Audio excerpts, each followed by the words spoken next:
नमस्कार, प्रणाम, आदाब दोस्तों। मैं नेहा सिंह राठौर। एक माँ अपनी बेटी को हिदायतें देते हुए कहती है कि बेटी अब तुम बड़ी हो गई हो और जमाना खराब हो गया है।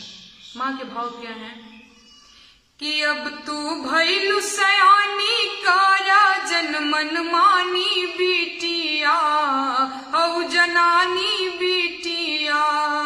अब तू भइलु सयानी कारा जनमन मानी बिटिया हऊ जनानी बिटिया। बड़का बड़का शहर छोड़ा नजर गौरी मोड़ा गली गली में हो ताटे छेड़खानी बिटिया हऊ जनानी बिटिया।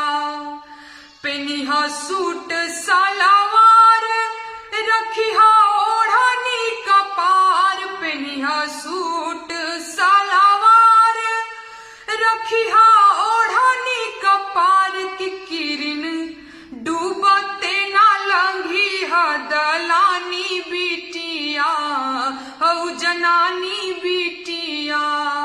रोज रोजे बने निर्भया कहानी बिटिया हऊ जनानी बिटिया। बेटी कहती है, माँ ये तो विचार करने का विषय है, क्या सूट सलवार पहन लेने से ये सब दरिंदगी रुक जाएगी। बेटी के भाव क्या हैं कि का पहिन ले सूट सलवार थम जाए व्याभिचार। का पहिन ले सूट सलवार थम जाए व्याभिचार। तबुर को वाली संग काहे अत्याचार माई रे करु विचार माई रे। छोड़ू रात का अन्हरिया अब ता दिन दोपहरिया। छोड़ू रात का अन्हरिया अब ता दिन दोपहरिया।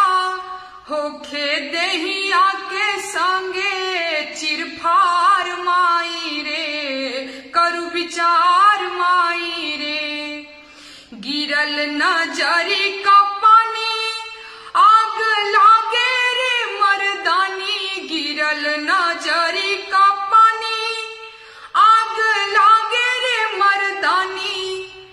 करे 6 महीनों का संगे 6 महीनों का संगे बलात्कार माई रे करु विचार माई रे। 6